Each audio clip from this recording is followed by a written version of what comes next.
Hey everyone, welcome to Premium Learnings. My name is Neha and in this lesson we are going to cover DQ.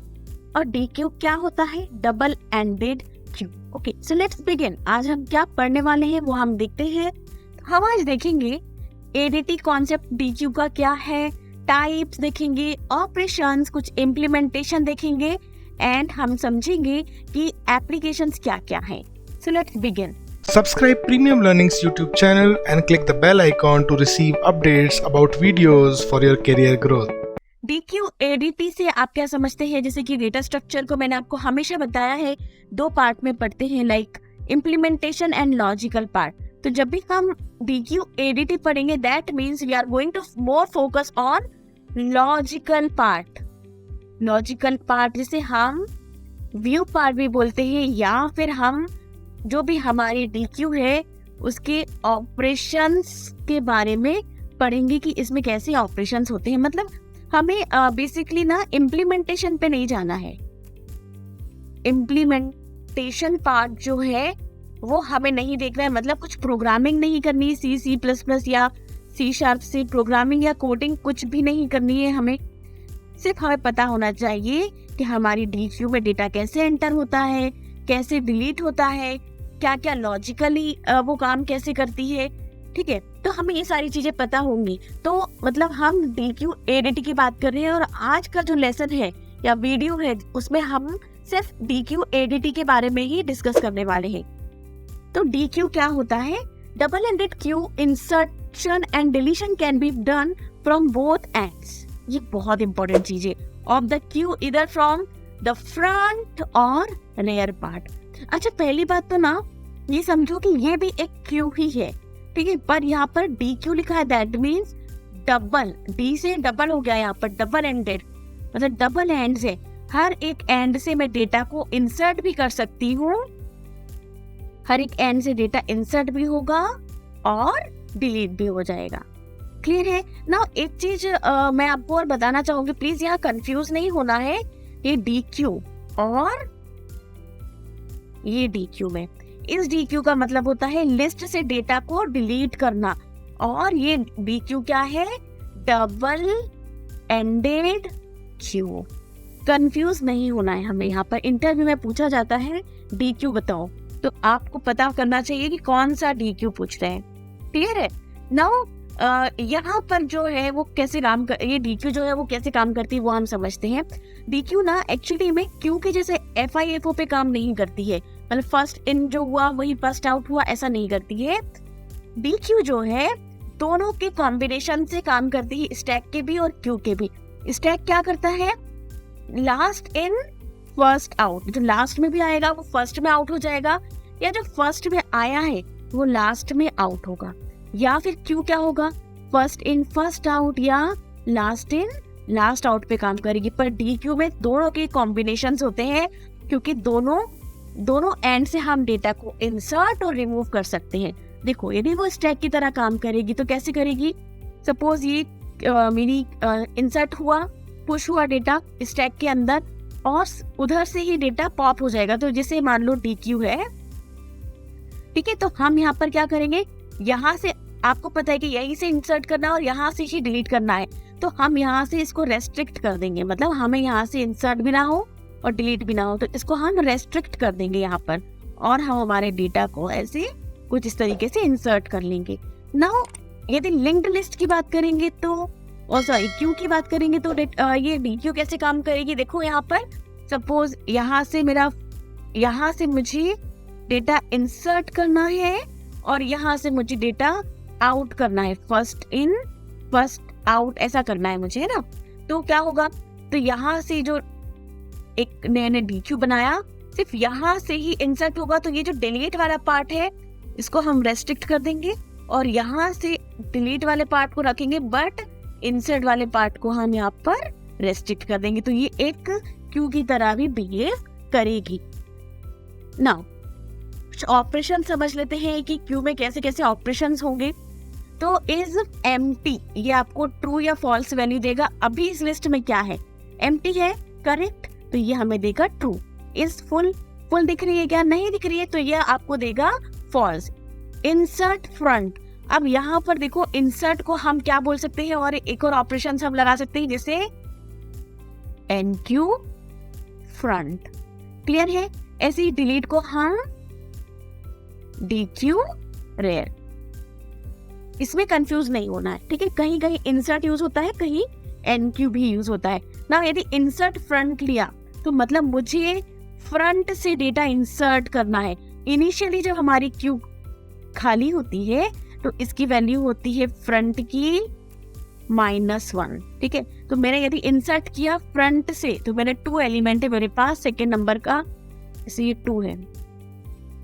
इसको मैंने यदि insert किया तो front में insert हो गया, तो मेरा फ्रंट क्या हो गया, अभी फ्रंट की वैल्यू अब कितनी हो गई, 0 हो गई, क्योंकि खाली थी तब -1 थी। नाउ इंसर्ट रेयर, मतलब मुझे रेयर से अब डेटा इंसर्ट करना है। तो मानो मुझे 5 इंसर्ट करना है, मैंने 5 कर दिया, ठीक है। नाउ रेयर मेरा क्या हो गया, ये 5 हो गया। डिलीट रेयर से करना है तो सपोज मैंने कुछ एलिमेंट्स ऐड कर दिए इसके अंदर। नाउ मेरा रेयर क्या है, ये वाला पार्ट जो मेरा है वो रेयर है अभी।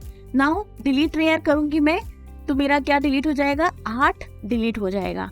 नाउ गेट फ्रंट तो 2 उसका वैल्यू आ जाएगा। गेट रेयर, अब ये 8 तो डिलीट हो गया, तो रेयर मेरा जो है वो यहाँ पर शिफ्ट हो जाएगा, ये रेयर हो जाएगा। नाउ रेयर की वैल्यू मुझे कितनी मिल जाएगी, अभी 7 मिल जाएगी। क्यों, क्योंकि मेरा पहला वाला एलिमेंट जो था वो ऑलरेडी डिलीट हो चुका है। नाउ साइज की बात करेंगे तो अब मेरी क्यू में कितने साइज हैं, 1, 2, 3 एंड 4। तो मेरी क्यू में अभी साइज है 4, तो मुझे 4 मिल जाएगा। तो ये सारे कुछ ऑपरेशंस हैं जो हम DQ पर परफॉर्म करते हैं। नाउ हमारे पास 2 टाइप की DQs है, इनपुट रेस्ट्रिक्टेड और आउटपुट रेस्ट्रिक्टेड। थोड़ा सा मैं यहाँ समझाऊंगी आपको। इनपुट रेस्ट्रिक्टेड में मतलब देखो, आपको पता है कि डिलीट तो दोनों एंड से कर सकते हैं, बट यहाँ पर हम इनपुट को रेस्ट्रिक्ट कर सकते हैं। एटलीस्ट या तो यहाँ से इनपुट हो या यहाँ से इनपुट हो। इनपुट हम रेस्ट्रिक्ट कर सकते हैं और इसको किसी और तरीके से बिहेव करवा सकते हैं। जैसे सपोज मैंने यहाँ से इनपुट रेस्ट्रिक्ट कर दिया, ठीक है, तो मैं इसको कैसे कर सकती हूँ, एक लिंक के थ्रू मैं यूज कर सकती हूँ।